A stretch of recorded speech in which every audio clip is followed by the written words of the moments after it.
workshop on advancement in nanomaterials with futuristic engineering applications. Today, our eminent speakers, today we have three sessions. The first sessions will be chaired by the Dr. Naveen Thakur. He is Associate Dean of Career Point University, Hamirpur. And in session 4, our eminent speakers is Professor Ravi Kumar from NIT Hamirpur. So welcome, sir, our today session 4. Now, Dr. Naveen will chair the session. Dr. Naveen. Okay, thank you, Dr. Indu. Uh, I welcome all the participants for on second day of fourth session of international workshop. And today we have eminent personality for this session for talk. And I am very happy and privileged to introduce Professor Ravi Kumar. Professor Ravi Kumar is PhD from, he has done PhD from TIFR, Mumbai in 1994. And he has worked, right now presently he is working as scientist at at NIT Hamirpur as a head for Center of Material Science. And he was worked as scientist at Inter-University Accelerator Center, New Delhi, for more than 13 years from 1996 to 2009. Professor Ravi Kumar has published more than 100 research papers in different reputed journals at international level, which has more than 500 citations till date.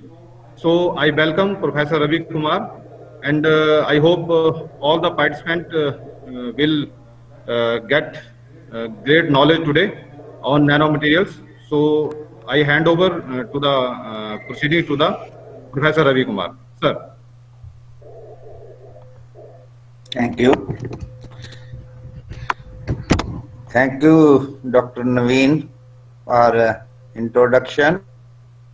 And I'm very thankful to Dr. Indu Sharma and another organizers who has given me an opportunity to share some of our new excitations in the area of transparent conducting oxide materials.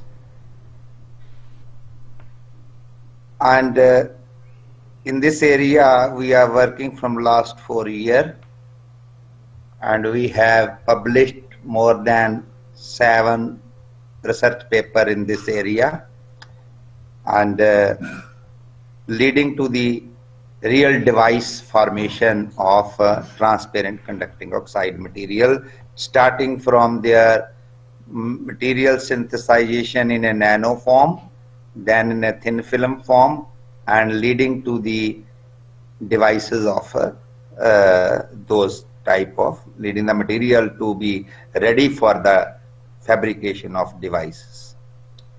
So let me start my presentation.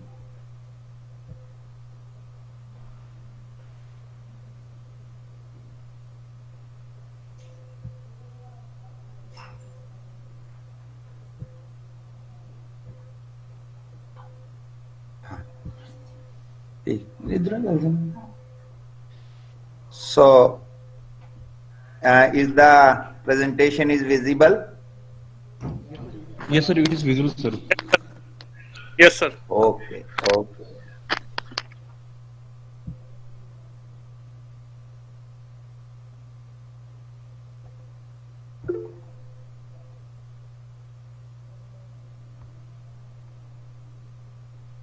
So now let me start. Today we are going to discuss about the P-type transparent conducting oxide materials.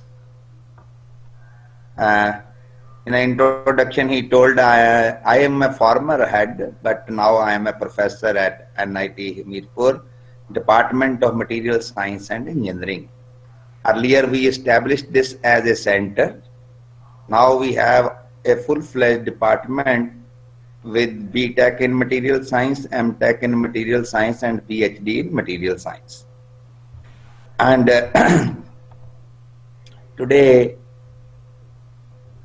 the research work we have initiated on transparent conducting oxides in the beginning of or in the middle of 2016, and my collaborators for this work are Dr. Vikram Verma and Mr. Jarnail Singh is our PhD scholars.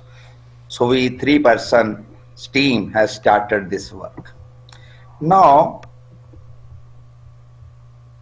transparent conducting oxide, known as TCOs in common,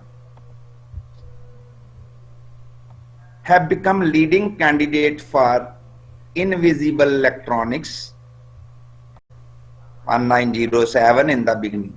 But at that time, this work was not having much importance because the development of science and technology was not at the high stake what we have today. Why I am mentioning that? This is a almost, you can say, more than a century back, the discovery of this kind of phenomena was there. And today we have many materials. In the beginning of 21st century, people thought that there should be a many application which can be explored by having a transparent conducting oxide material. So material scientists, physicists, chemists put hand together and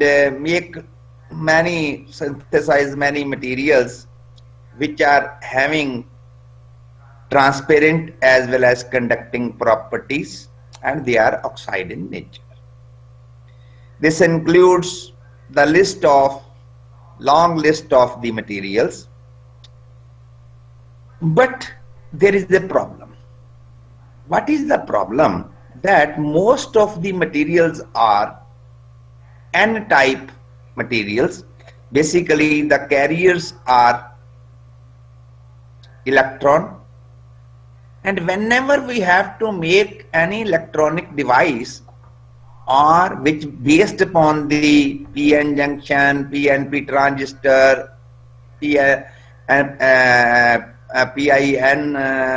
diode, pin diode, or all these applications, we require both type of materials like N-type as well as P-type.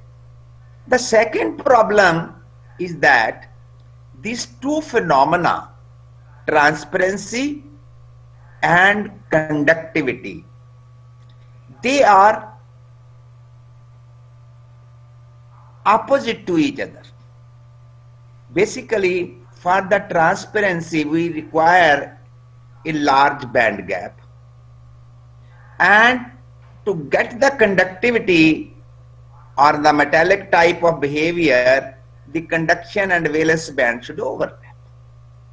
Now, we want both the things together. That's why the scientists are considering these kind of material as a challenging material and increasing the conductivity, increasing the Hall mobility, increasing the carrier concentration. In the same time, it should be transparent. So both the opposite phenomena we have to bring into the material.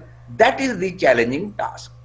So considering that challenging task, people started working in the, basically as I told you, 1907 में पहली बार first time it has been observed this phenomena in cadmium oxide, and later on in the end of the 20th century people started again exploring these materials, and they have developed many this type of material which have a transparency as well as conductivity. So, but the question arises, when the researchers are working, their first aim is to establish the conductivity and transparency. They don't bother which type of, whether it's an electron is a carrier or hole is a carrier.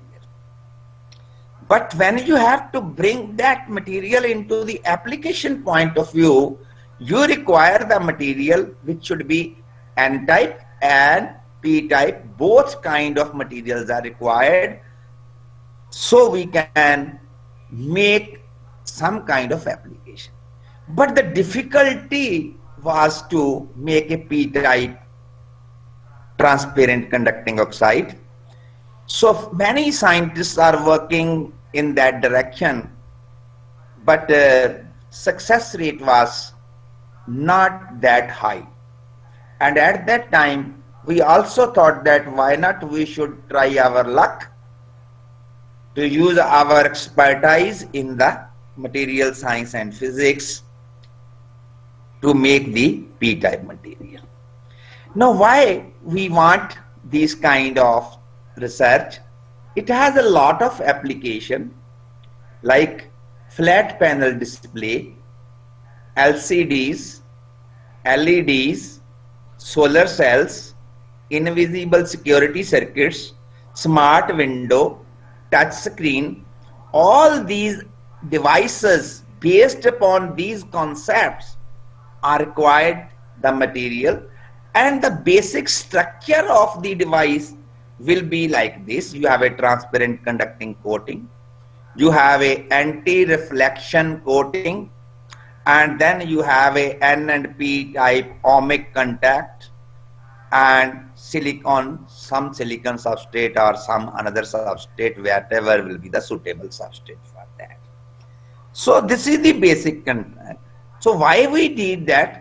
When a light is falling on the system, so we need, if you have any kind of solar cell geometry or LCD geometry or flat panel display, if the light, if you need a contact which should be conducting, the light should 100% go inside, and if the conducting coating over this is not a transparent, it will not the light to come out from the surface of that thing. So this is the basic aim. And in some time, when we need a N-type, P-type junction, if they are itself will be of these transparent conducting oxides, then our life will be more easy and the structure of the device will be very simple in that direction. Now, in light of this, we initiated the research in a P-type transparent conducting oxide. Now, P-type, not a trivial task. That is the heading I have put. Basically, as compared to conventional N-type TCO, P-type oxides are generally less conductive and transparent. Why? Because that again, the physics brings that kind of scenario. Basically, it is depending upon nature of band structure, which limits the potential of most common oxides.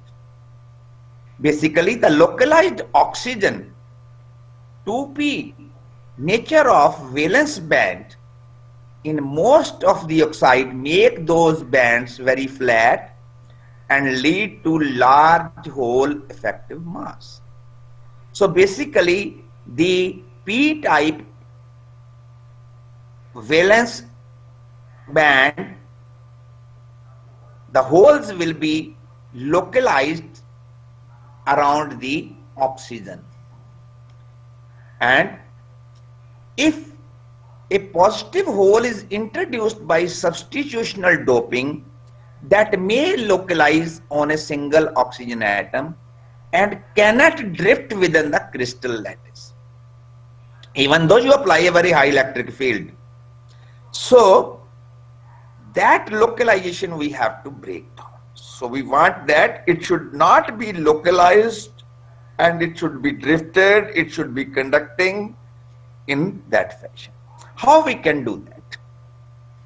So lack of high effective p-type transparent semiconductor as compared to n-type counterpart demands further research, as finding of better p-type TCO would extend the application of TCO as transparent electrodes, facilitating the fabrication of p-n junction and pave the way of transparent electronics.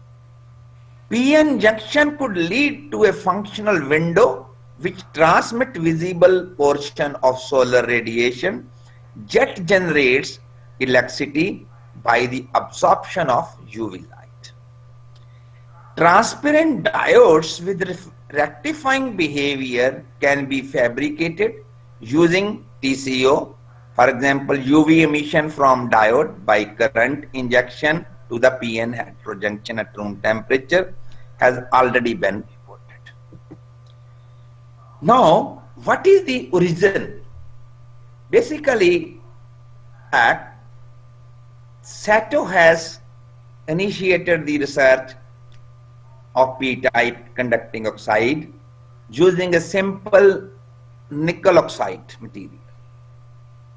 They observed transmittance about 40% in a visible region, and when they tried to fabricate an all TCO-PIN diode using a heterostructure of p-type nickel oxide, insulating nickel oxide, insulating zinc oxide, and n-type zinc oxide type structure, and the transparency goes back to 20% only. But this is the hope they have generated among the scientific community that it is possible. Only we have to think how we can bring the transparency and conductivity higher in this system. So now, after that, many people or theoretician or experimentalists thought in this problem, and they provide a solution from a theoretical study, how we can modify the valence band edge by mixing of orbitals of appropriate countercations that have energy field level comparable to oxygen 2p level. This would reduce the strong Coulombic force by oxygen ion, thereby delocalizing the hole. That was the theoretical model they have provided, and this is essential approach to obtain p-type is called chemical modulation of the valence band. That is the theory has given by Kawajoi. And now, considering that theory and that mechanism, one thing is on a paper, we can assume that. But when you have to realize there the experimentalist and the scientist should come, they select the material, they come up with the new ideas and telling that the mechanism they have provided we can realize in the laboratory. So in that direction, copper aluminum oxide in 1997 was reported as a p-type transparent conducting oxide, but the conductivity was only 1 Siemens per centimeter and transparency was good, 60 to 70%.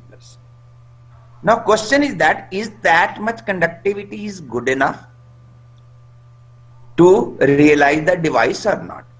So still that was a hope, so researcher went and go for that. But till 2016, we was not having good conductivity and good transparency, but we have some materials in the literature. Now, we thought we should go somewhere in an opposite direction. Because with our experience in the CMR materials, in multiferroic materials, in magnetic materials, we thought, let us take a new kind candidate, and if I can modulate that candidate in some fashion, I can get some achievement, or otherwise some new material trial will be there. Anytime when you start a research, don't think that you will get 100% success, but you may add some new parameter in science, so the next generation can further think. Basically, it's in synergy. Research is always in a synergy. It is not that I am starting and I am finishing. It is that we start, like as I told you, the concept started with nickel oxide. Then what was the problem? It was discussed by Kawaja with a theoretical modeling. Then some researcher gave some copper aluminum oxide. But now we have to think in another way. Let us take a chromium oxide. Friend, chromium oxide is anti-ferromagnetic insulator and most stable oxide that chromium can form. It crystallizes in a corundum structure with hexagonal closed packed layer of oxygen atom, and 2/3 of the octahedral sites filled with chromium atom. The primitive cell is rhombohedral with a crystal parameters A is equal to 4.959 angstrom and C is almost 3 times of that is 13.594. So you look at the structure. I have used so many terminology. Crystallize in a corundum structure with hexagonal closed pack of oxygen and octahedral symmetries with chromium atom, and primitive cell is a rhombohedral. Though the students who are sitting here, they should bother about each and every word I am talking from their solid state physics course. Because when you are learning a solid state physics course, most of the students just prepare for passing a course and they don't bother. Later on, these knowledge will be utilized in the, so you go back and read all these things. I'm not going to explain that because my talk is something different. To increase the conductivity of the oxide layer, cations such as lithium, calcium, indium, zinc were tested as a doping element. So when you start a research, you have to do so many things. Lithium, calcium or indium incorporation lead to insulating sample. Doping with zinc leads to conductive sample, but only a marginal improvement was observed. Basically, sometime when you start, you put those kind of a common dopant into the system. So what we did, we thought, no, we should go like magnesium, aluminium, nickel, substituted in chromium oxide and make their nanoparticles. Why magnesium? Magnesium is a divalent cation. Aluminium is a trivalent cation. In chromium Cr2O3, you have a valence state that is +2 as well as +3 in a difference. So whether you can, basically if you consider the neutrality of this, so it will be chromium will be in a +3 state. Now, when I am putting a magnesium, I am doping a hole into the system. When I am putting a aluminium, I am just adding some of the trivalent cations at the place of chromium, which can lead to the delocalization of oxygen at valence band. When I put a nickel, can exist in a divalent as well as in a trivalent state. And it is magnetic too. If I will get some kind of a result in the form of a transparent conducting oxide, as well as I'm introducing the magnetism into the system, it will be having a 3 parameter. It will be magnetic, it will be transparent, it will be conducting. So that's why we started this.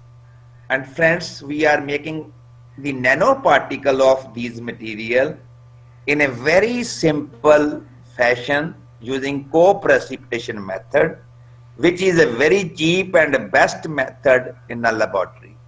Every college, every university, every laboratory can, if they have few beakers, they have a magnetic stirrer, hot plate, deionized water, they can do that. What you have to do, you start with the starting material. Either it will be nitrate, like magnesium nitrate, or it will be chloride, magnesium chloride, aluminium chloride, aluminium nitrate, or their acetates, and chromium nitrate or so. And we make the clear solution of with a deionized water. Now, knowing little bit chemistry, if you make these material in some molar form, the solution in some molar form, now you are adding the solution by volume based. Most of the people are doing mistake when they use a co-precipitation, they make with the weight base. Like how much weight is required for magnesium, how much weight is required for aluminium, how much this thing. And in that case, your solution will not be a uniform and your composition will not be okay. In chemistry, in a wet chemical, that okay, in a dry system, when we use a solid state reaction method, we can use those kind of a weight-wise stoichiometrically that material. Here, the stoichiometry will be maintained by the volume.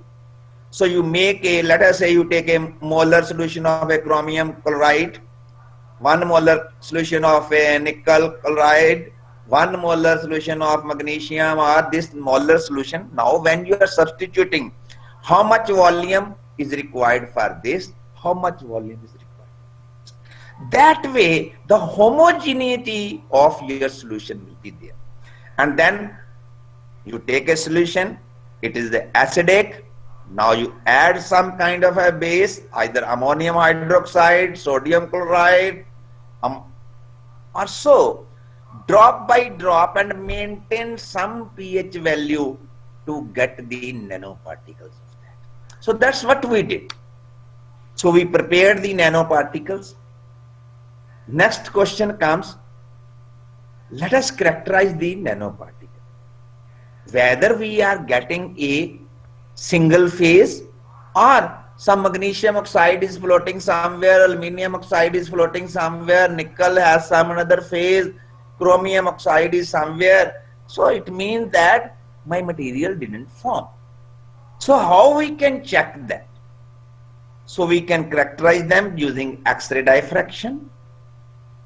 Their molecular structures we can check by using Raman spectroscopy as well as IR spectroscopy, and their optical transparency and band gap we can study using the UV visible absorption spectroscopy. And in second step, we make the target of those material for the PLD, pulse laser deposition, to grow epitaxial thin film, which will leading to the device. That is the second part. First, we have characterized the material. Then once my material is proper, then I can go for the device point of view of a thin films or so. Now, let us understand the X-ray diffraction. So we prepared those material and measure their X-ray diffraction. And X-ray diffractions are, in case of a magnesium substitution, up to 50% of that, 0.5 concentration of chromium 2 minus X, so up to 0.5. So we can replace half a atom with the chromium maximum. All the materials are showing single phase structure matched with the JCPDS card 850869. And do you think my job is over? No. To analyze the X-ray diffraction, you have to do the refinement. So Rietveld refinement of the X-ray data you have to do. So when we do the Rietveld refinement, we can find out the crystal parameters and finding their position where the atoms are going. And what are the another variation of the lattice parameter, whether is there any kind of a strain into the system, and what will be the particle size. So all these parameters we are doing by considering the refinement. Many times people are just matched with the JCPDS card and then apply a Scherrer relation, so-called, and they are claiming that they have made a material. Answer is 50% is okay and 50% is wrong. So you have to do the refinement and learn the calculation, and it takes a lot of time for a researcher to understand the system authentically before claiming that you have a proper material. Now you see the lattice parameter A and C both are decreasing with the substitution. In a low concentration regime as well as in a high concentration or high substitution level of magnesium. So then we calculate the crystallite size. As you increase the magnesium, the crystallite size is decreasing. Same pH, no variation of a pH, only the concentration or substitution level of magnesium you have to add, the particle size is decreasing. And as the particle size is decreasing, the strain is increasing. The black curve is a strain. Why the strain is increasing? Because when particle size is decreasing, the volume to surface ratio, surface to volume ratio will increase, and the most of the atoms are residing at the surface and they are bearing the strain. So you clearly see the relationship between the particle size and the strain into the system, crystal strain. Then we study the Raman spectroscopy. So Raman spectroscopy will again tell you at the molecular level structure and the structural symmetries. So the most intense peak at 534 centimeter attributed to A1G symmetry, which is called stretched bonds, has been shifted towards lower wave number. Shifting of this peak is due to the lattice strain induced by magnesium. So that is the what we have studied here. Then UV visible spectroscopy. Most of the students use the UV visible spectroscopy and apply the Tok relation and find out some curve and give some dirty number of band gap. And whatever is convenient, they draw the line. Here I will tell you, the UV visible spectroscopy will give you the electronic structure and the impurity level or different kind of transition level within the band gap also. So you see these peaks, the broad peaks at 460 and 600 nanometers show the intrinsic DD transition of chromium oxide ion at 4A2G to 4T1G. Basically, what is this? When you have a octahedral symmetry and any kind of a transition cation surrounded with the oxygen in an octahedral symmetry, its d orbital will no more be degenerate, so they will become non-degenerate d orbitals. And they are split into two groups. And those transitions, electronic excitation in those split DD transitions, we can observe using a UV visible spectroscopy. And then band to band transition, which will give me the band gap by a Tok relation. And most of the students, if they see some kind of a peak, they say one gap is here, one gap is here, another gap is here. They say, well, I have a gap number 1, gap number 2, gap number 3, all rubbish they are writing in their research papers without understanding these things. Why I am using these harsh words? Because I am cautioning my students, because most of the time even my own student bring this kind of result in front of me. So I will tell you, understand what are the transitions are there, and band to band transition will give you the band gap. It may be a direct band gap, it may be an indirect band gap or so.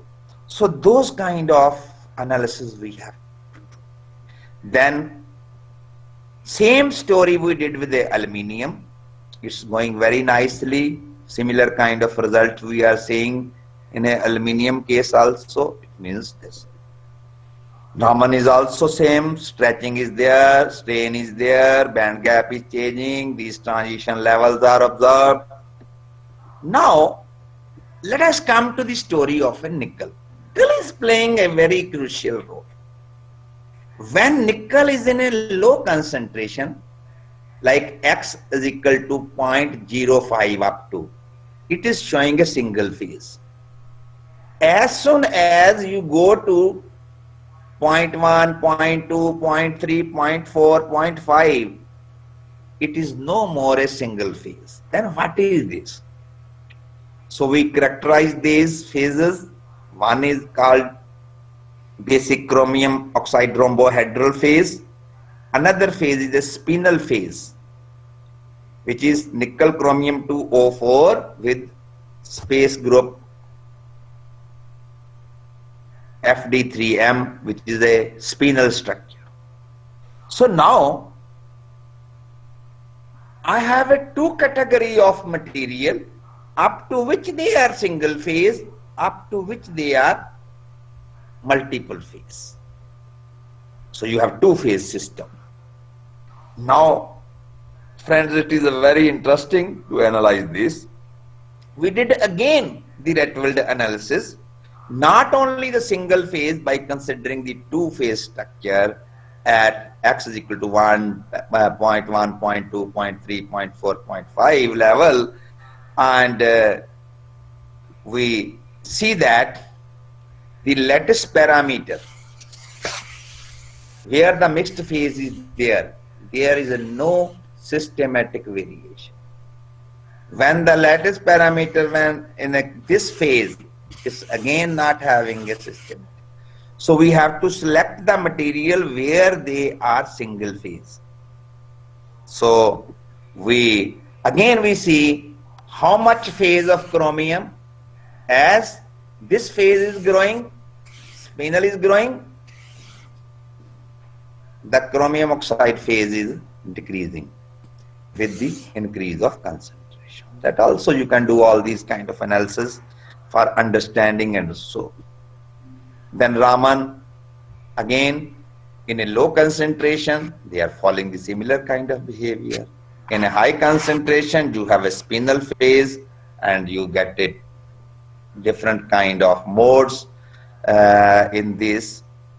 So FTIR also showing you in a low concentration and in a high concentration. So you can see how the coordinations are changing with the spinel structure. And UV visible spectroscopy analysis will also give you different kind of a transition in different type of phases, and the band gap also has a different behavior here. Now question is this: we have established that we can make a pure material, and now is it a transparent, is it a conducting, is it useful for my device? Then the second phase of the research started. So we deposit the thin film of these material using pulse laser deposition technique and studying that whether they are epitaxial single phase. So you see we have first figure for a magnesium A, then it is for aluminium, this is for nickel. Nickel, because they are single phase, even a 0.1, 0.2, 0.3, so we want that. Here the single phase only 0.01, 0.03, 0.05 and 0.1. So we found that they are showing a very nice, highly C-axis oriented thin films. And then we study the epitaxy of that. So now you see the lattice parameters are, and you have grown on a alumina sapphire, which has a lattice parameter A is equal to 0.4759 and C is equal to 1.299, and here 1.3 by 12.99 angstrom. This is the 13.594 angstrom. And now if C is expanding, A will be compressing. So there will be again a strain effects are there. So to look at the epitaxy, you have to do the fine scan. So there is a C-axis oriented, there's a phi scan, say they are in plane, also they are maintaining the epitaxy or orientations of A plane also, because they are hexagonal structure and they are having a symmetry of 120 degree. So each and every peak is coming after a 120, as if you sit at the one peak and rotate in a planar phi direction, and you will get the peak will be reproduced with this thing. So both C cuts fire substrate, and as deposit thin film crystallize in corundum structure having threefold symmetry with the space group R3C. That's what we want to say. Our thin films are also good. So we make that. Now question is whether they are transparent or not. You see their transparency is around 80% or so in a visible regime, and physically also you can see the transparency by just putting a film on some paper and seeing how transparent they are, and their band gap is like this: 3.66, 3.63, 3.55, 3.52. So this is the band gap which is higher than the bulk value.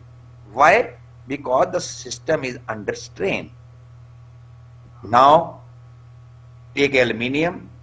This is also showing a very nice transparency. Now you take a nickel, It's also showing very nice transparency. Band gap is also that white band gap to show the transparency. So one test is over. Now question is whether they are conducting or not. So you see the resistivity. If you have a magnesium substituted, the resistivity ohm centimeter of these material is very, very low, from 20 ohm to 5 ohm or less than 5 ohm. If you take a aluminium, it makes the system insulating. That is up to 80 ohm centimeter or so. So this is the problem, that aluminium, however it's showing a transparency, good structure, is not a good candidate. Whereas in case of a nickel, you see the resistivity is around 1 ohm centimeter, as good as a copper metal or so. So now we want to see their carrier concentration. Now carrier concentration is 10 to the power 18. Red is a 10 to the power 19 for a magnesium and 18 for aluminium. So almost order of magnitude carrier concentration was. So charge doping is less. Mobility for magnesium is increasing, very good mobility. In case of a nickel, the carrier concentration and mobility, I will show you all the result in a tabular form. You see here, in case of magnesium, okay, so we can achieve the Hall mobility of the order of 1 and resistivity of the order of 3.36. Transparency we have already seen. In case of aluminium, resistivity is very high and Hall mobility is also very, very low. Whereas in case of a nickel, you have good Hall mobility, that is a 4, which is almost 5 times more than the magnesium, and the resistivity is only 1.36 ohm centimeter at room temperature. I am talking about at room temperature, not elevated temperature, no low temperature or this thing. It is at room. All the data is at a room temperature. So now, so far, in case of my previous candidate for p-type, we achieved the conductivity only less than 1 Siemens or so. Here it is much higher, almost a metallic type of behavior. Hall mobility is very good. They are p-type in nature because from a Hall measurement we have tested that. So we have established these materials starting from the nanoparticle level and leading to the device type of material level. So this is the what my PhD student has completed now his PhD in this system with a very good high impact publications. So conclusion, we have synthesized single phase magnesium, aluminum, nickel substituted nanoparticles and epitaxial film. All the films are highly transparent in visible region. All the films are having p-type conductivity. The magnesium and nickel substitute thin film are showing resistivity of the order of 1 to 10 ohm centimeter and mobility of the order of 1 to 4 centimeter square volt second. So our results show that the best p-type material is low concentration substituted nickel material.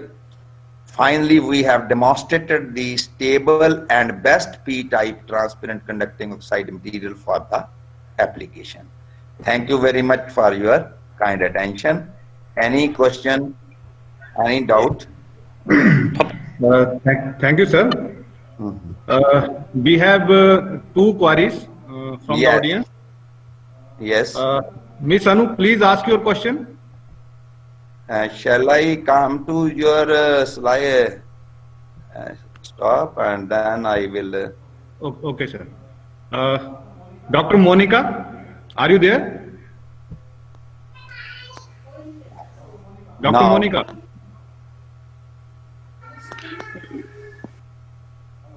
Hello, Dr. Monica, are you there? Actually, two persons raised their hand. Dr. Monica, are you there? You are talking about Monica Sharma or Is it Monica Sharma? Yeah, Monica Sharma. no, it's myself, Dr. Naveen. Both of us are listening the Professor Ravi's lecture, yeah, with a couple of minutes. So can I ask one question from sir? Yeah, definitely. Please go ahead. Sir, first of all, so I'm very thankful to you to listen such a present such a very nice lecture on the nanomaterials and nanoparticles, which increase our knowledge in the field of some metals like cadmium and nickel as well as aluminium. My little query is, sir, can the young modelers also play some role in the elasticity of these material? Gentlemen, we are talking about the nanomaterials, and Yes, I have calculated the strain. Okay, sir. Okay, and because these materials are ceramic oxides, so young modulus calculation is theoretically one can do if they are interested, but Sir, our aim is. Sir, I asked because you talk about the elasticity in one of your slides, so that's why. Yeah, that's what I have told you, because it's a surface to volume ratio, and the structure is a highly strained structure developed. As the size of the particle is decreasing, the strain is increasing, which from my experimental result, basically many times people talk just theoretically that this is a volume surface to volume ratio, this thing, that thing. I have demonstrated with experimental result that as the size of the particle is decreasing, the strain is increasing. So that's Okay, what I have put in that. Thank you very much for your nice presentation, sir. Okay, sir. Thank you. Okay, one more question is there, sir, from Yes. Mr. Nikesh. Nikesh, please ask your question.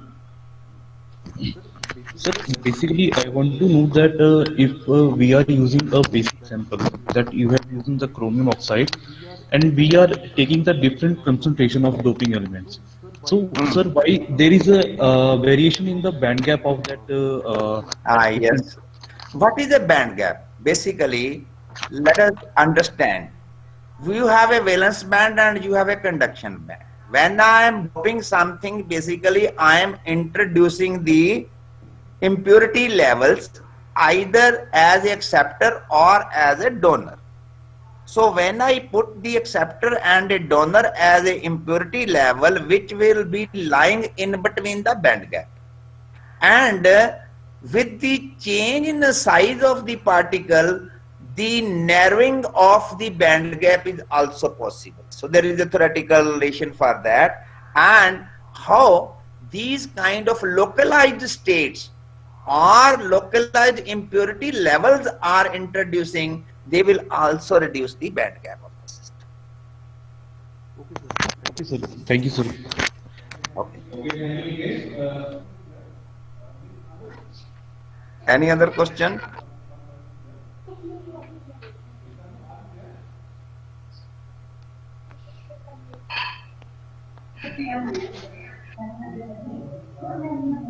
Sir, you are not audible. Kuldeep Kumar want to ask something? Naveen, sir, you are not audible. Okay, Dr. Kuldeep, you want to ask some question? No. I'm just asking that you are not audible. Okay, thank you. Miss Anu, are you there? Okay, sir. Sir, I think Anu has left, so sir. Okay, thank you. Now, yeah. Hello. Okay, now I am concluding this session. This was a great knowledgeable talk, and Professor Ravi has given insight on invisible electronics.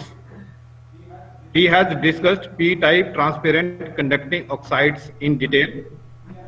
He has also told applications of such materials in LEDs, LCDs, solar cells, touch screen, etc. And the professors have explained synthesis of TCOs, transparent conducting oxides, nanoparticles, thin films, and their characterization beautifully in his talk. And in last, I hope all the participants learn a lot from this talk. And once again, I thank Professor Ravi for his great talk. Thank you, sir. Okay. Now for continuity, I hand over this session to Dr. Kuldeep. I can now log out. Okay. Sir? Okay, my session is over, na? Yeah, sir. Yeah, sir. Thank you very much, sir. Now I hand over the proceeding to the Dr. Kuldeep for the next session. So, Dr. Kuldeep, please. Thank you, sir. Thank you very much. Okay, thank you. So now we are moving on session 5 of this international workshop.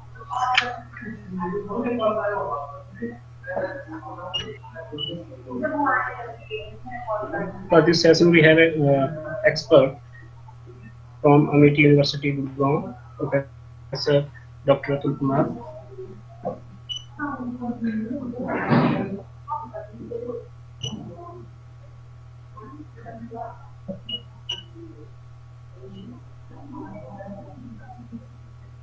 I, Kuldeep Kumar, from Department of Chemistry, California University, welcome you all to this session.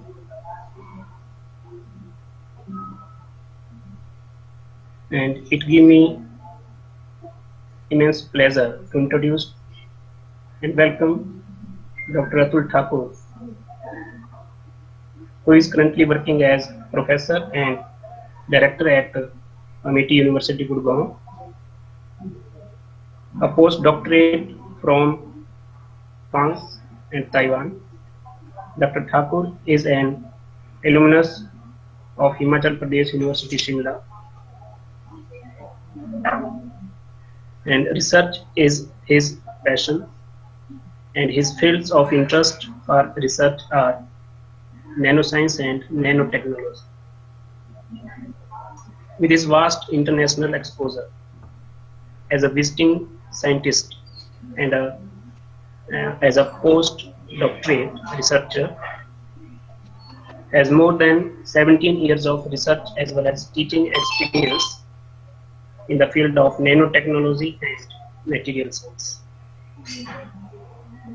Dr. Thakur has published over 100 research papers in international journals of repute with citation index 1066. He has been a resource person in various national and international conferences. Earlier, he has worked as a professor at Sulani University, Himachal Pradesh for 6 years and established Himalayan Center of Nanotechnology there. Dear participants, today Dr. Thakur is going to deliver his talk on nanomaterials, and I do hope that this session will help you to better understand the concept of nanoscience and nanotechnology for the betterment of the society. So with this brief introduction, now I request Dr. Thakur, please deliver his talk. Sir, please. Sir, kindly unmute yourself. Yes. Yes. Am I audible now? Yes, yes. Thank you, Dr. Kuldeep, for the nice introduction. I want to share my screen. What should I do? Entire screen or window? Sir, entire screen, sir. Entire screen, sir. Entire screen. Okay.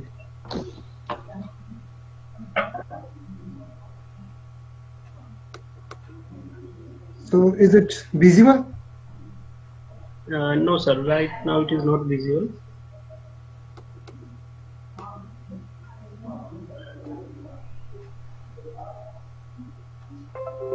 Yes.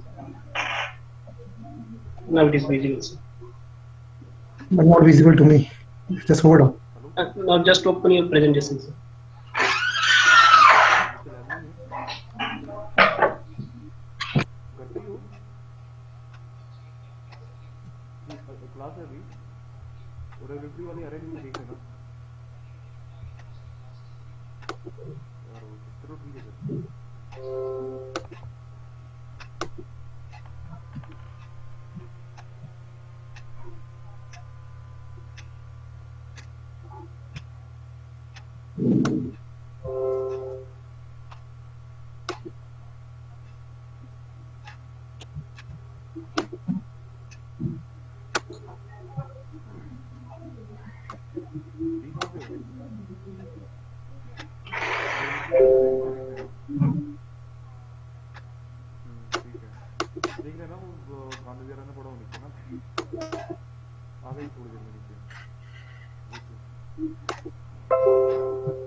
हाथी कुर्सी sir थोड़ी देर वहाँ दिखाने के लिए लगा रखे कर Yes, sir. Now it is okay.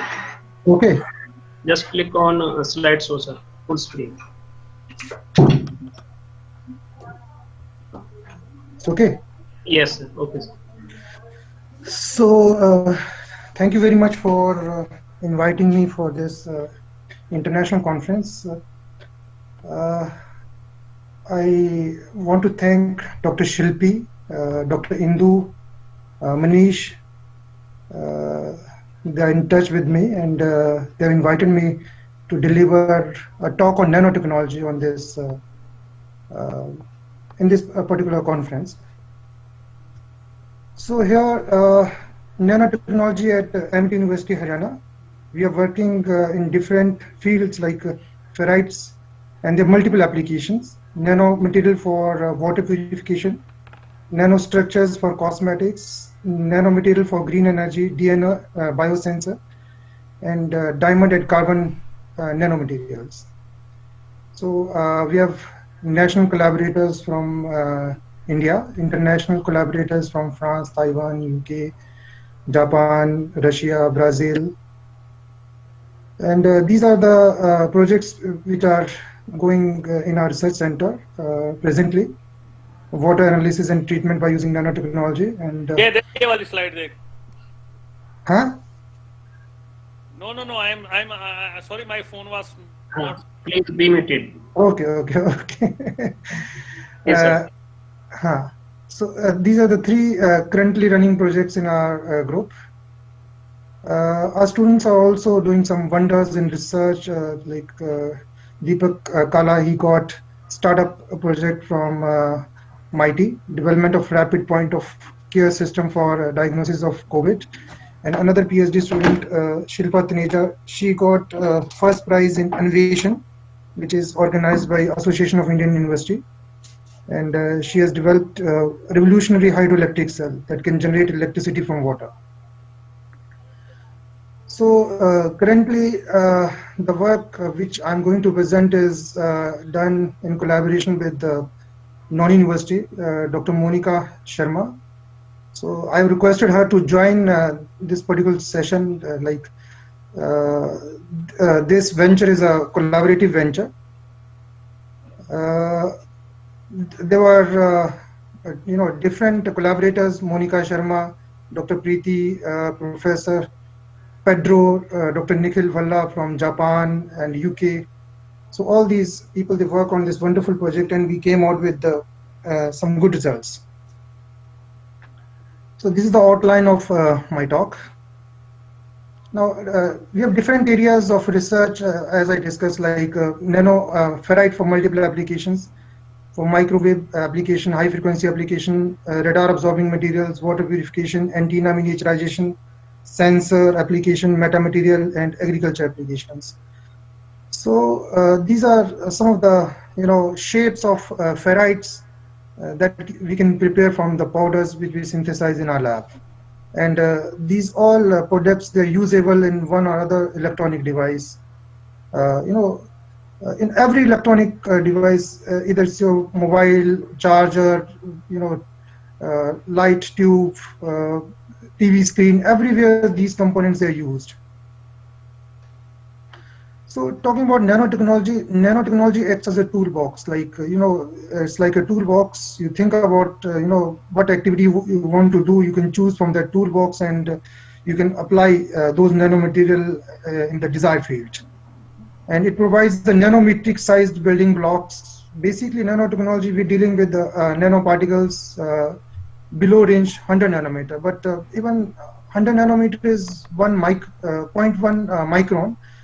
And in today's time, like we are working in 1 nanometer, 2 nanometer, 5 nanometer, because the specific surface area of these small nanomaterials is quite fantastic, and we can find applications in almost every aspect, whether it's biotechnology, whether it's physics, chemistry, electronics, everywhere we can apply this knowledge. Nano in the world of nanotechnology is relatively new, and we are having different dimensions of nanomaterial, like 0 dimension, 1 dimension, 2 dimensions. So nanotechnology in agricultural input efficiency, nanofertilizers for efficient use and slow release of nutrients. There are several companies who are working in nanofertilizers, Nano5 and NanoAgro. They are two important companies who are working in nanofertilizers, nanopesticides. So in nanotechnology, we use nanoparticle for the slow and controlled release of pesticides, so that the crop is not damaged, or we want to have the higher efficacy. We don't want to expose to the crop for large amount of pesticides, because they are dangerous. Again, Allospurs and Nano Revolution 2.0, they are the two ventures who are working in this particular field of using nanotechnology for pesticides. Efficient utilization of natural resource, nanomaterial for soil and water conservation. Again, there are some companies who are working in this particular field. They are, they are doing research in nanomaterial and applying those nanomaterial for our daily use. Improve quality of agriculture produce. We can improve the products by using nanotechnology, like nanosensor for pathogen and contaminant detection, nano barcodes for identity preservation and tracking, nanosensor for precision agriculture. So and another one is the agriculture waste management, production of nanomaterial from the agriculture waste. Even in our lab, Dr. Lucky Krishnan here, she's working on waste product which is coming from the sugar cane for making diamond material. So motivation behind this particular research work is plant diseases cause severe loss to human ever since the beginning of the agriculture, and organisms that cause infectious diseases in plant mainly include fungi, bacteria, virus, protozoa, and many plant parasites. So out of these organisms, fungi is main culprit and responsible for the most of the damaging diseases in plants, and almost 85% of crops, they are infected by fungus. So to combat this fungus or fungi-based diseases, farmers, they have been evolving, they're practicing by using various types of chemical fungicides. They're using, mancozeb, ketazin, copper hydroxide, and many other chemicals they are using. But these chemicals, they're quite dangerous, and fungi respond to the use of fungicide by developing resistance against these compounds, and some other strains they are developed. So evolution of fungicide resistance can either be sudden or gradual.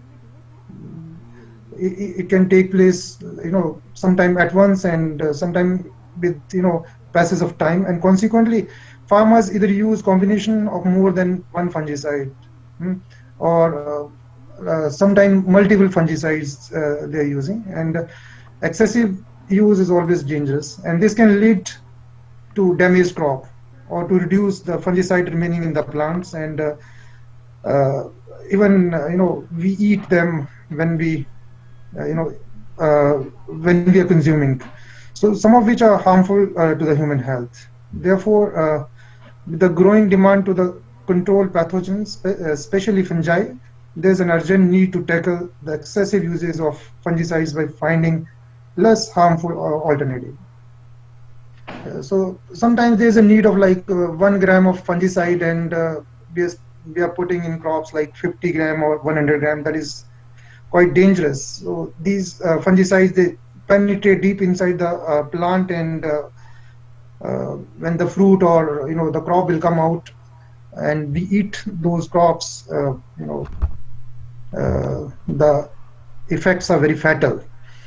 Antimicrobial effects of various nanoparticles such as silver, copper, titanium oxide, zinc oxide, and magnesium dioxide, they're widely studied by various scientists and demonstrated in various research papers. However, most of these materials so far found limited practical use in agriculture, mainly due to the cytotoxic effects that they produce in plants.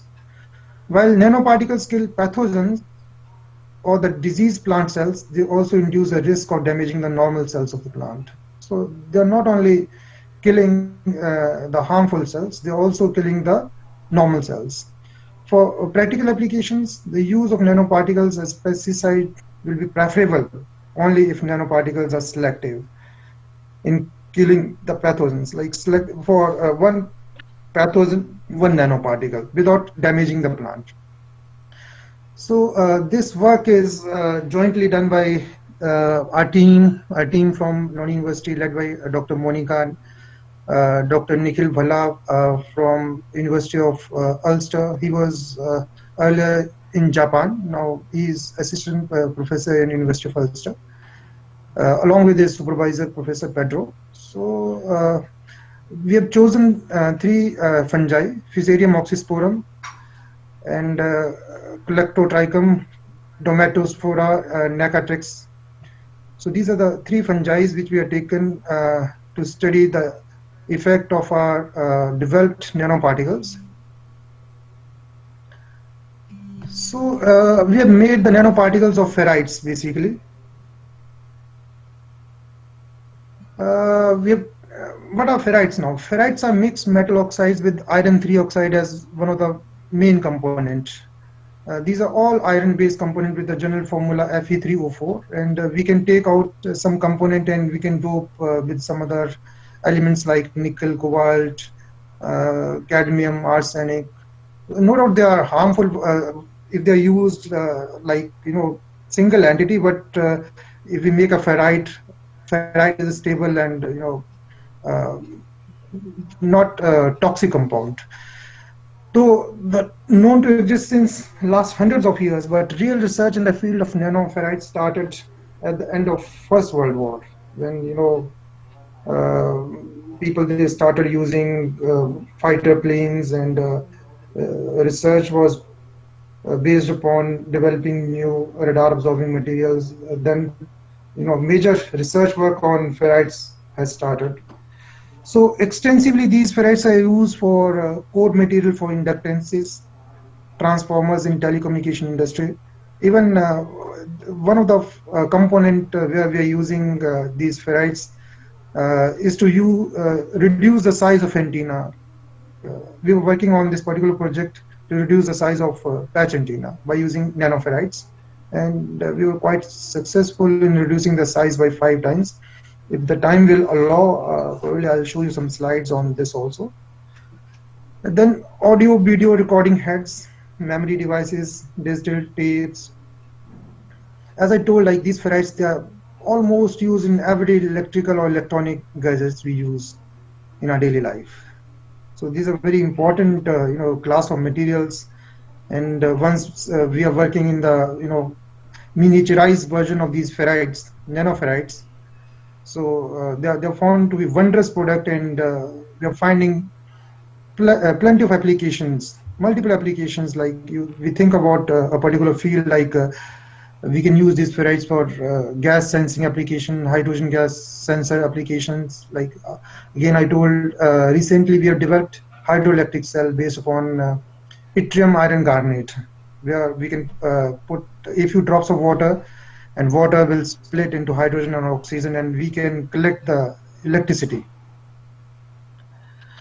Basically, there are two types of ferrites: soft ferrites and hard ferrites. Soft ferrites are easy to magnetize and demagnetize in terms of hysteresis loop, low coercive field, and they're used to construct electromagnet. Nickel, zinc, and magnesium ferrites, they are the common example of soft ferrites. In hard ferrites, they retain magnetization once they are magnetized. They have large coercive field, and they're used for constructing permanent magnet. Barium and strontium ferrites, they are the example of this particular type of ferrite. Dr. Shilpi Chandel, she was also working on soft ferrites, and she was making use those ferrites for hydrogen gas sensor and some other applications.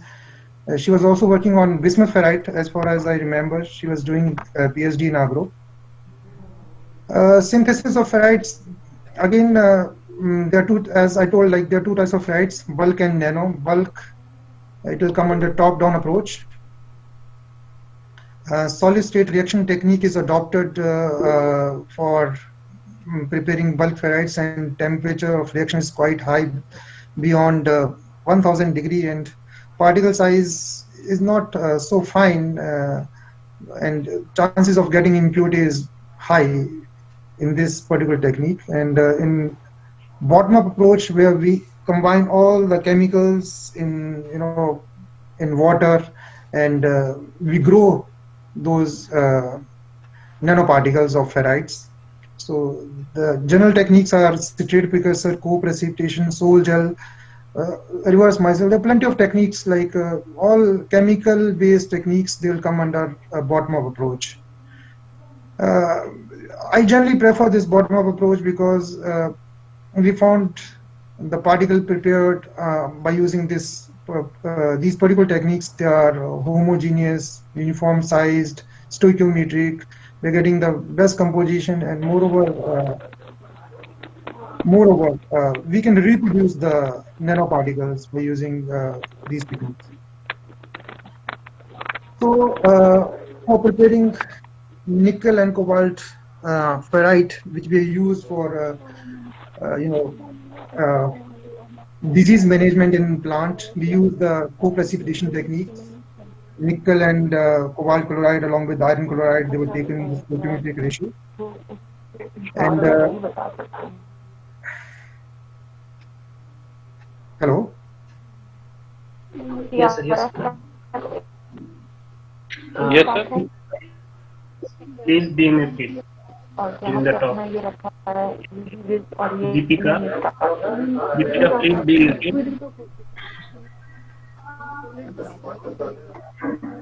All the participants are requested to mute their microphone. Amit Sharma, please. Okay. Now this is the flow chart of synthesis technique which we have adopted in order to make nickel ferrite and cobalt ferrite. This is called co-precipitation technique. All chemicals, they were highly pure, more than 99% pure, and they were mixed with the base solution of sodium hydroxide and heated at a temperature below 100 degree for 30 minutes. And after that, they were centrifuged and washed several times in order to remove the impurities. And pre-sintering and sintering was done at the different temperatures. And these are some X-ray results. We have done X-ray results in order to confirm like the phase is formed, whether we got pure phase of spinel ferrites, and in order to confirm the crystallite size, we also done some high resolution TAM study. and it is found that the average crystallite size is about 25 nanometer. And this particular study was done by Dr. Monica and her group at Noni University, because we handed over those nanoparticles to their group, and they made the different concentrations, 100 ppm, 200 ppm, 300, 400, 500. They made the several batches.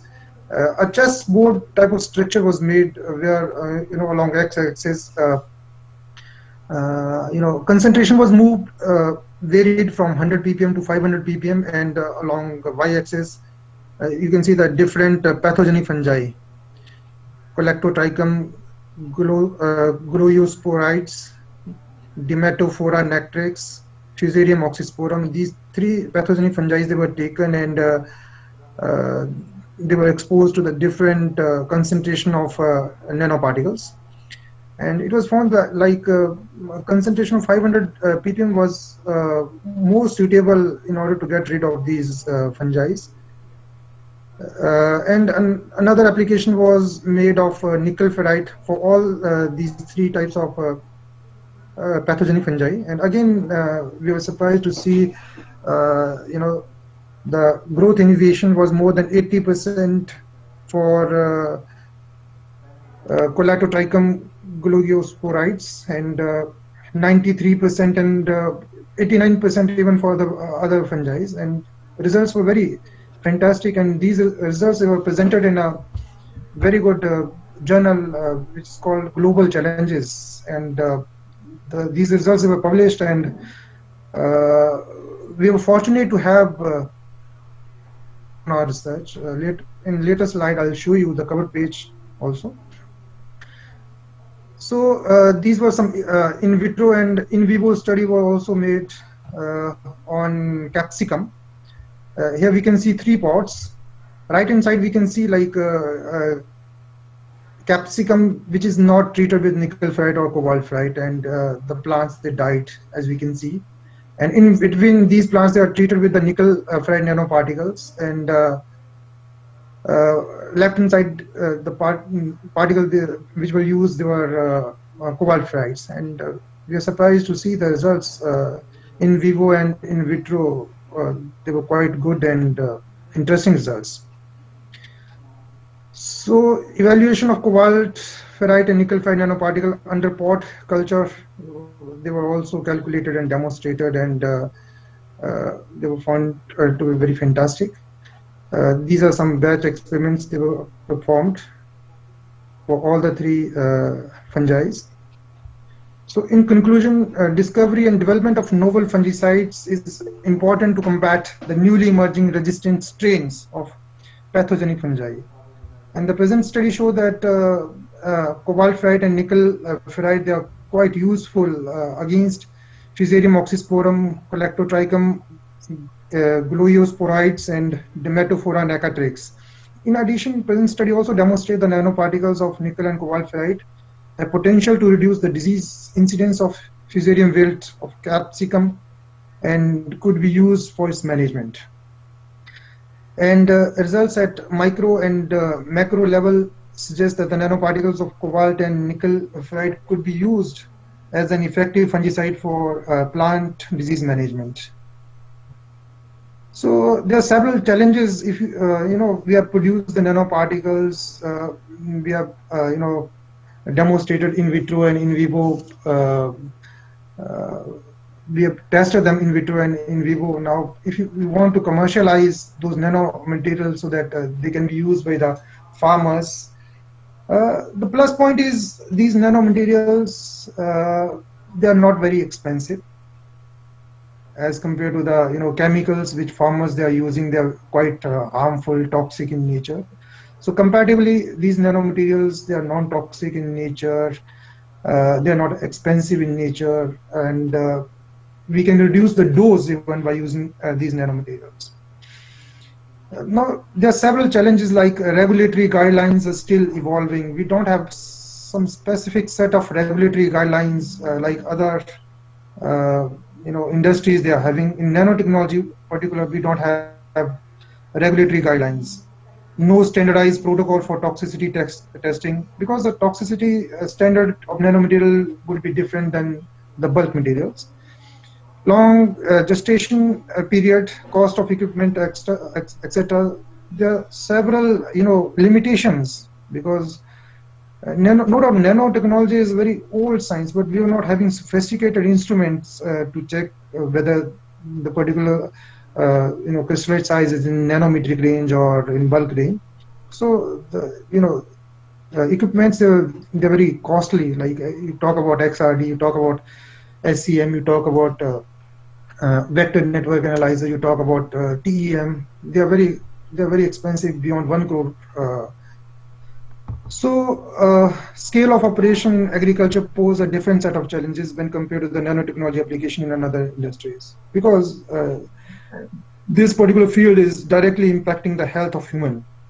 If you're using nanotechnology in radar absorbing material, or nanotechnology in antenna miniaturization, so that would be different.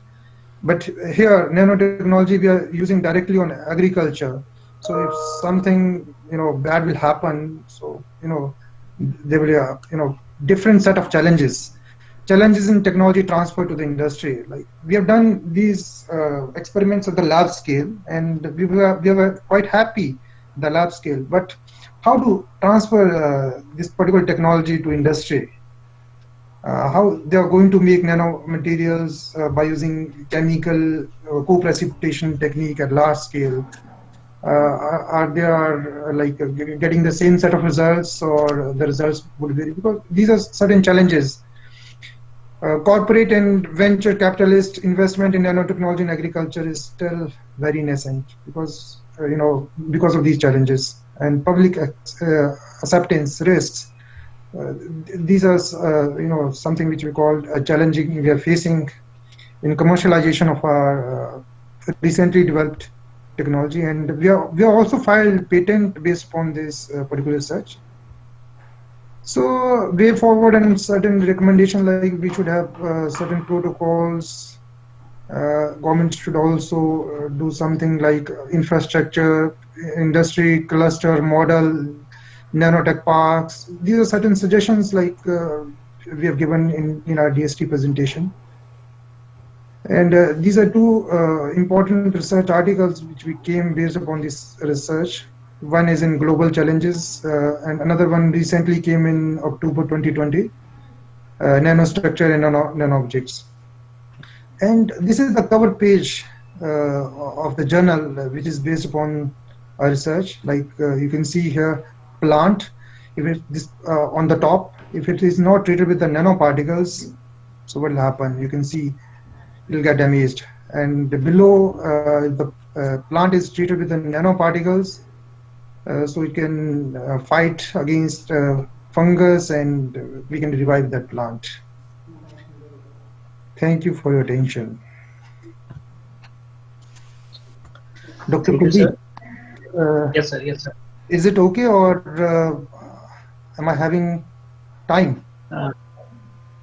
Sir, we have, I think, 5 minutes. Because I have another slides. If you have time, if you don't have time, then this particular session is over. Okay, We sir. have time. So we will. We have time, sir. Pardon? You can proceed, sir, with the Okay. slides.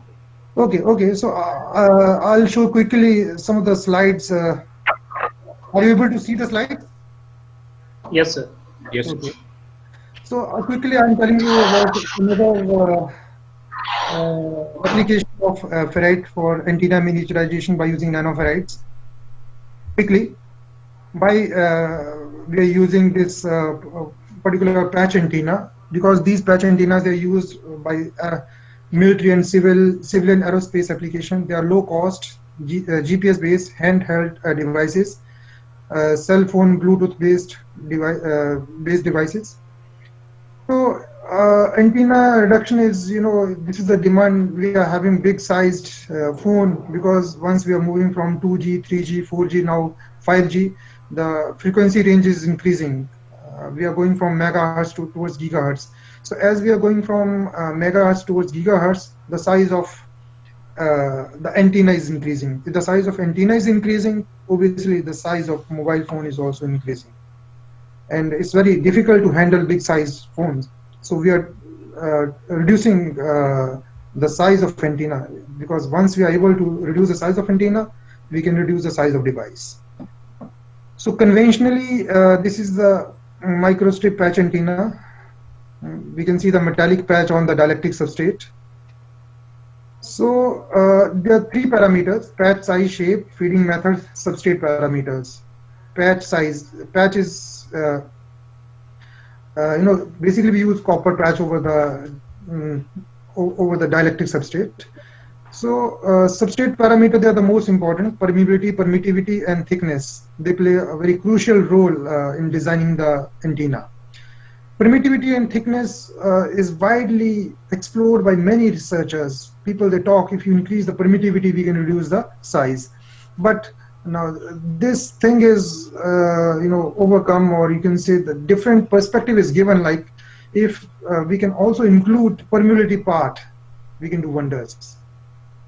Permeability part was not explored. So how to reduce the size? As I told, you increase the permittivity, we can reduce the size. Here, you can see two types of patches. Left hand side, we have a substrate 37 millimeter. Right hand side, we have substrate 15 millimeter. So you can see the relative permittivity. If the permittivity is 2.5, size is 37 millimeter. If permittivity is increased from 2.5 to 15, you can see the size is reduced by half. 37 millimeter से 15 millimeter हो गया है. कैसे? Because we increase the permittivity. This is the standard convention. High permittivity substrate will lead to the smaller patch size. But at the same time, you can see जो high permittivity वाला graph है वो red color से है. And in red color, you can say the gain is reduced. The drawback, no doubt we have reduced the size, but at the same time we have reduced the gain also. So in our project, we propose to include another component which is called permeability, and how to reduce the size. L is the size. You can see this particular formula. L क्या है? Size है antenna का. Let us suppose antenna is square in shape and each size is L. So L is inversely proportional to permittivity and permeability. So how to reduce the size? Either we increase permittivity, we can decrease the size of antenna. You increase the permeability, we can reduce the size, or increase both permittivity as well as permeability, we can reduce the size. Again here, constraint is impedance, characteristic impedance of antenna should match. So for that, permittivity should be equal to permeability, which is very important, because magnetic material are not dielectric and dielectric material are not magnetic. And if the permittivity is high, permeability is low. If permeability is high, then the dielectric constant is low. So, we have to make compromise. So here it is suggested, like if we are having permeability 15, like we can see in red color, the gain is increased. Here you can see the gain if we increase the permeability, because people, they were not talking about permeability earlier. Professor J.T. Averle from Arizona State University, he made some theoretical calculation, and he suggested, like, if rather than using permittivity, if we also include some permeability, so the gain can increase. So we have taken that point and we have started working, and we have made some nano particles with 10 nanometers size, and we have given this particular ramp for heat treatment, very 5 degree per minute. We have investigated the structural characterization. We used VNA, vector network analyzer, in order to measure permittivity and permeability. Because maximum research which I am working on is applied research. We are not doing basic research. Okay, we are doing basic research, but maximum part we are focusing on the application. Like here, we prepared nanomaterial for antenna miniaturization. So we were making nanomaterial and we were focusing on permittivity and permeability, the high value of permittivity and permeability, and low loss tangent. So these are certain results. We made 4 set of samples. All they were pre-sintered at 800 and finally sintered at different temperatures. And we got some fantastic result over a wide range of frequency. Here we can see we can use those nanomaterial up to gigahertz frequency range. Left hand side results, they are showing the values of permeability, and right hand side they are showing both for A composition. Also, the loss tangent and refractive index. Refractive index is very important and crucial point, because if refractive index is 5, then at a particular frequency we can reduce the size of antenna by 5 times. अगर 10 centimeter by 10 centimeter का कोई antenna हम use कर रहे हैं और we develop a material whose refractive index is 5, तो उसका size कितना हो जाएगा? 2 centimeter by 2 centimeter. So we got some fantastic results here. For sample number 1, susceptibility at 100 hertz and 100 megahertz, 3.9 and 2.5 is found, and the value of loss tangent was also low, but the porosity was comparatively high.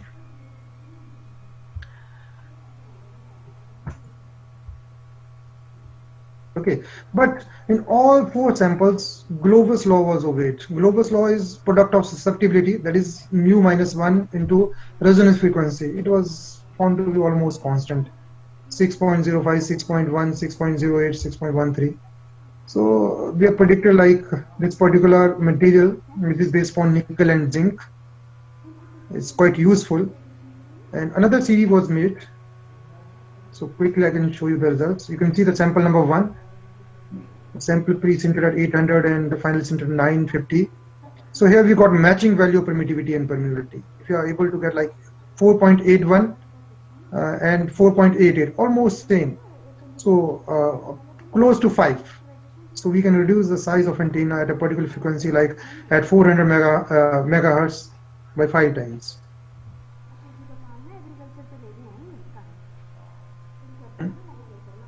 So this is the result which I've already talked, and we are still working on this, and we got a new technique while we were preparing this particular series. So what we did, we pressed these nanomaterial by using different pressure, like you can see here 20 megapascal, 30 megapascal, 70 megapascal, 100 megapascal. And when we plotted and extrapolated the results, we got the value of natural ferromagnetic resonance if you extrapolate the curve. So this is a new technique was developed while we were studying on these materials. We also filed the patent, and Thomson company is making use of these particular nanomaterial for the antenna application in the equipments. Thank you. Another thing is, recently we got a project for 3D manufacturing of N95 mask having inherent microbial properties. So we are in the process of developing skin-friendly, recyclable, reusable masks, which are N95. And if you see, we have developed something by using 3D printing in our lab. And even if you can see, I can show you. Can you see this thing? Yeah. Dr. Kuldeep? Yes, sir. Yes, sir. So this is what recently during COVID we have developed in our lab. This is a mask. This is reusable, recyclable, and non-toxic. And this one is the we have made it by using 3D printing. This one is a filter. This filter is treated with copper nanoparticles, which are having antimicrobial effects. And it is a 4-layer filter. You can see 4 layers. Okay, so yes, so we have done this thing recently during COVID lockdown,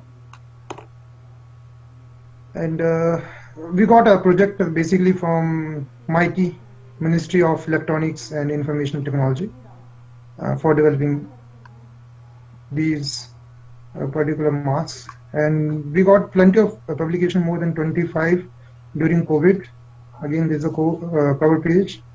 We have filed more than 20 patents, several visits nationally, internationally. So thank you. Thank you, sir. Thank you very much for your wonderful and informative talk. So before we conclude the session, we can take one or two questions. So I invite the participants. Please unmute yourself and ask the question. There is one participant, Anil Kumar Thakur. Hello, Anil. Are you there? See, if they cannot speak, you can take their question and you can read questions if possible. Yes, one question is there in the chat box. Can you read?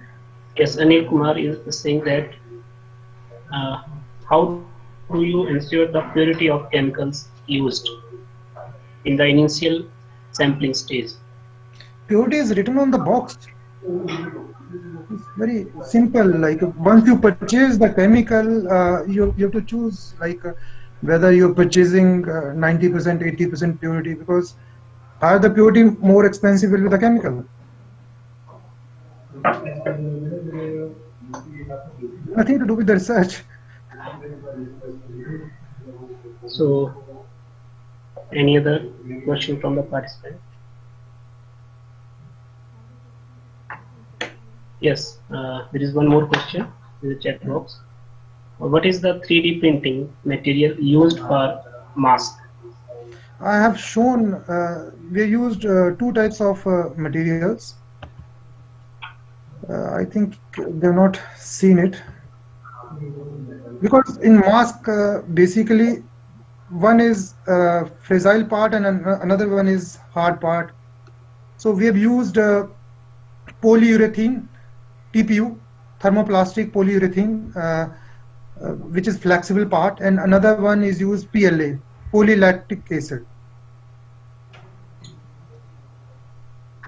Okay, sir. So there is another question. Toxicity of nanoparticles is also a challenge and perhaps less explored, especially in agricultural products.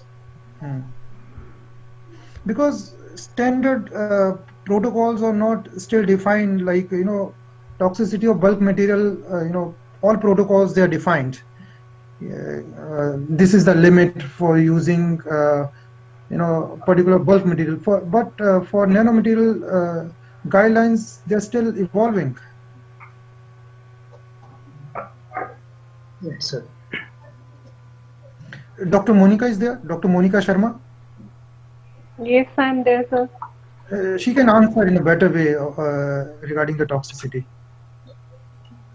Yeah, for toxicity, for any of, there are guidelines for even for fungicides also that has to be followed. So we have initiated the work, and now the proper toxicity studies, they are required to be done, and for a product to be registered and to be released for commercial uses, there are certain studies they are required for 6 to 7 years data. Multi-locational trials, even they are required, and then what is their use or what is their toxicity levels to mammals, insects, and to other beneficial microbes, that all needs to be carried out before the commercialization and the release of any product which is used as fungicide or for pesticide. So the studies, they are still going on, and we need to work more on this, and we need to expand this research in a broader way. Yes, meaning thereby it's a very long process, like Dr. Monica told. 6 to 7 years. To get the product registered, many trials, they are required to be carried out. Like phase 1, phase 2, phase 3. We are looking at these days in news, like even for COVID vaccine, there are 3 phases which are to be cleared. Likewise, there are certain protocols even for these fungicides. And if fungicide is nanomaterial, then implications are more difficult rather than using simple chemical or some other material.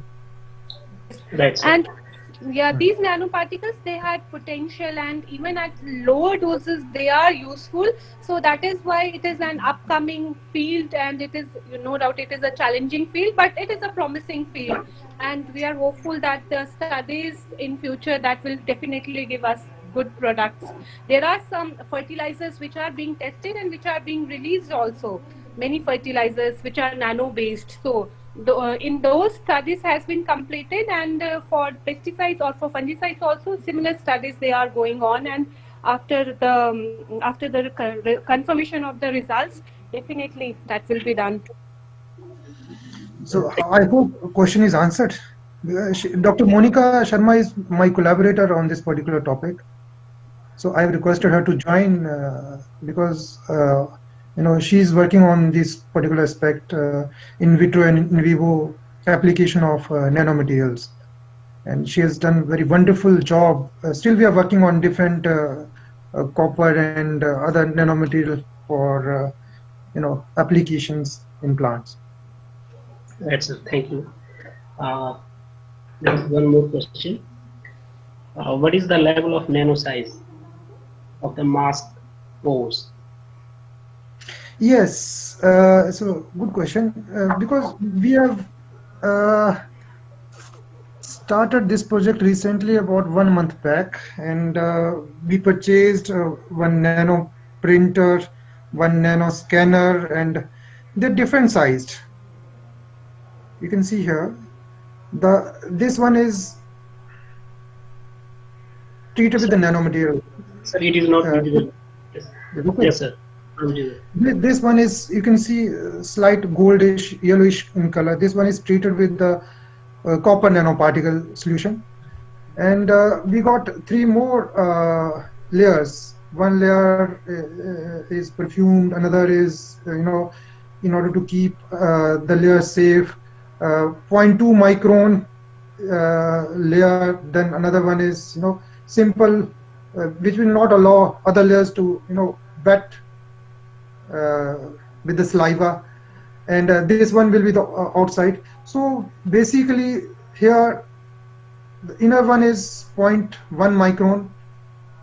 This one is HEPA filter, and another one is 0.2 micron right now. Right, sir. So there is one more question. I think he is our international participant, Muhammad Tukur Mukhtar. The nanoparticles you made up this mask is of which metal? This one. Or Okay. mask? Yes. Mask.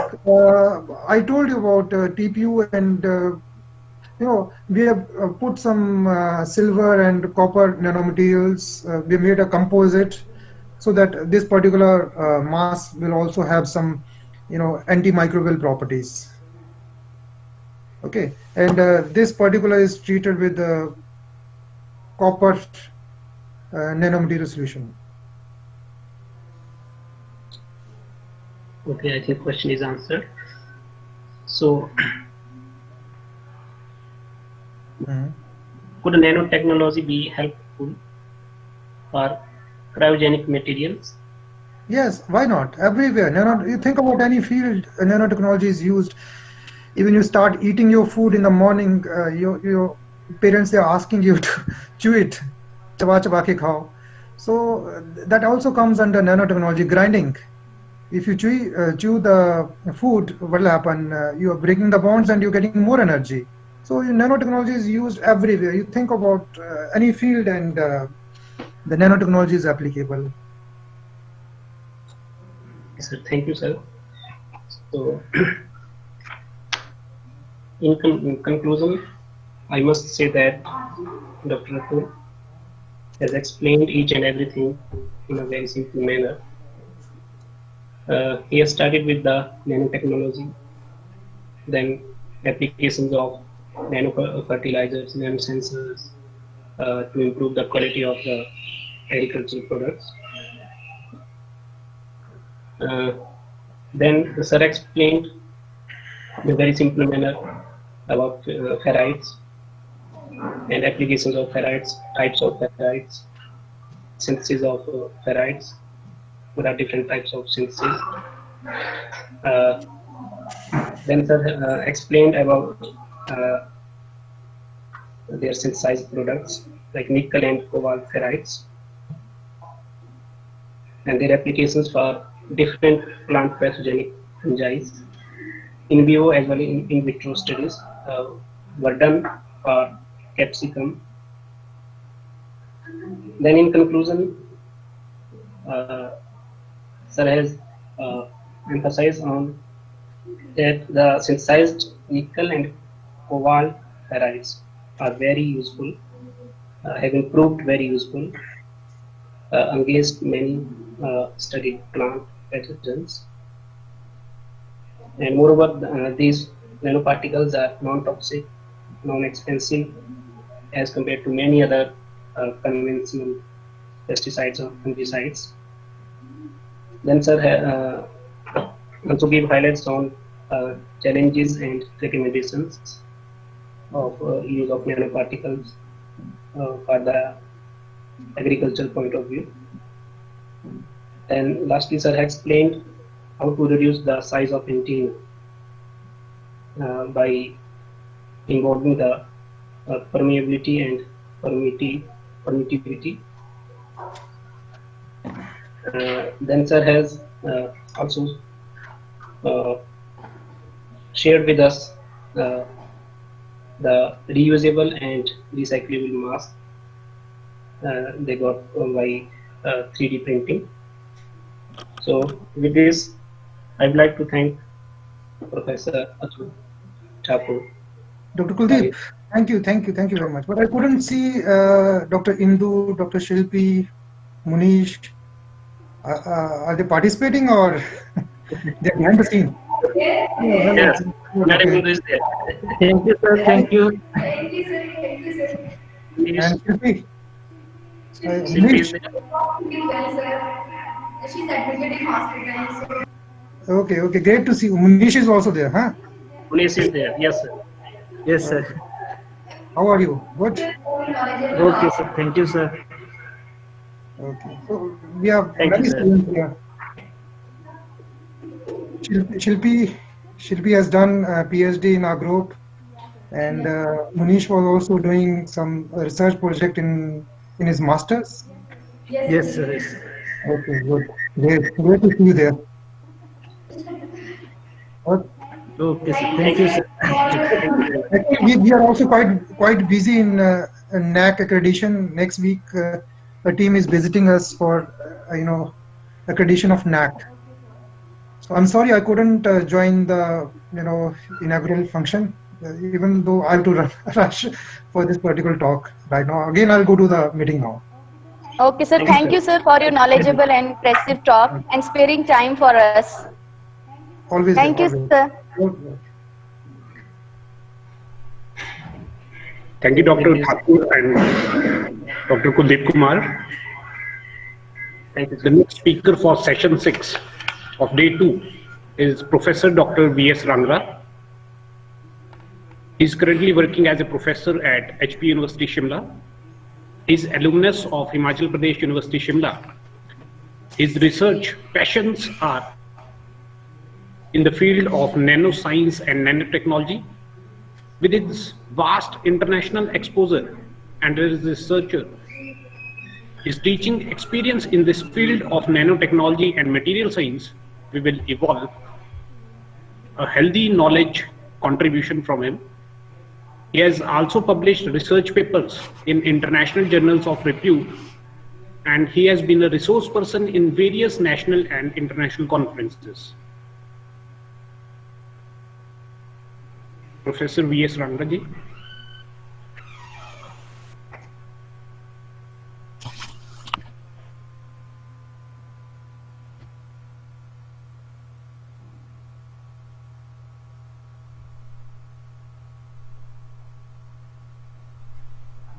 I'm sorry to inform you that due to some technical issues, Professor Rangra is not able to join with us, and we will like to have his lecture in day after tomorrow. So for day 3, we will have 3 expert speakers who will talk about green synthesis of nanomaterials, nanocomposites and applications, and smart materials from defense systems. So day 3 is focused on green synthesis of nanomaterials. Dr. Tej Singh, international expert from Saveria Institute of Technology, Hungary, he will be with us. Dr. Sachin Tejian from Government Engineering College, Pauri Garhwal, Uttarakhand, he will be with us. His research issues are focused on nanocomposites and its engineering applications. The third expert talk will be delivered by Dr. Sanjeev Verma, who is scientist at DRDO Chandigarh, and his expert talk will be focused on smart materials for defense systems. So with these words, I'm concluding this session for today, and we will meet on 20th January for day 3 sessions that will be focused on nanomaterials, nanocomposites, and smart materials in engineering applications. So thank you all the participants who are with us since morning. I would like to thank Dr. Kuldeep Kumar, Dr. Thakur, Dr. Indu Sharma, Dr. Monika Sharma, Dr. Amit, and rest of the organizing team of Department of Physics and Department of Mechanical Engineering, Career Point University, Hamirpur. So we will meet in session 7 at the same time.